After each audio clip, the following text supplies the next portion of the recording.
En 2000, lors d'un colloque scientifique qui se tenait à Mexico, le prix Nobel de chimie Paul Crutzen a perdu son sang-froid et dit « ça suffit, il faut qu'on prenne acte de la profondeur des modifications faites par les humains sur le système Terre ». Et le terme qui lui est venu pour désigner cette nouvelle époque géologique, c'est le terme d'anthropocène. Quand je travaillais sur cet ouvrage, je voulais qu'il parle en même temps à ma mère et à ma fille.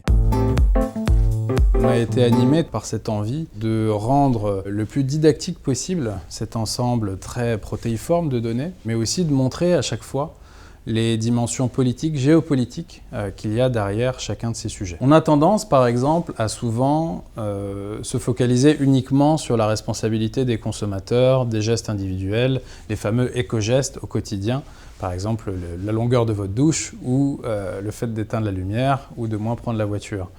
Mais en même temps, on a par ailleurs souvent trop d'espoirs qui sont fondés uniquement sur le rôle de l'État. En fait, il faut prendre le problème par ses deux bouts. C'est à la fois une question de comportement individuel et à la fois une question de politique publique et du coup d'action collective. Et c'est ce qu'on essaye de montrer dans cet ouvrage, qu'il faut pouvoir aller chercher des solutions sur chacun de ces volets.